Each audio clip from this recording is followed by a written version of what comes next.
এরপরে তোমার সাথে শেয়ার করেছিলাম আমরা গেছিলাম শাশুড়ি মায়ের কাছে। তারপরে বিকালবেলা দেখো ও একটু বাইকে হাওয়া দিয়ে দিল, তারপর চলে এলাম ফুচকা নিয়ে চলে এসেছি দেখো বন্ধুর বাড়িতে। আজকে আমাদের বেরোনোর প্ল্যান ছিল, তারপরে ওরা তো বললো বেরোবে না, তারপরে ভাবলাম যাই ওর সাথে একটু দেখা করে চলে আসি। যে পুচকিটাকে দেখছো ও কিন্তু অত পাশের বাড়িই থাকে আর সারাদিন কিন্তু ওর কাছেই থাকে, মানে এই যে দেখতে পাচ্ছ মানুষ সাথেই কিন্তু সারাদিন বাচ্চাটা থাকে।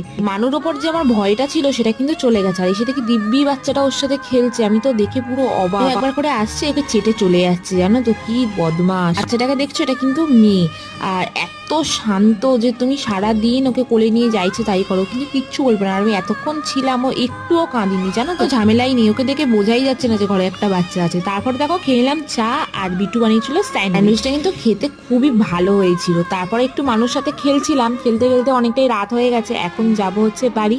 তো আজকে মিনি ব্লগটা এতটাই, কেমন লাগলো তোমাদের জানিও, ভালো লাগে লাইক কমেন্ট শেয়ার করে দিও, আর যারা ফেসবুক থেকে দেখছো প্লিজ আমার পেজটাকে ফলো করে দিও। টাটা।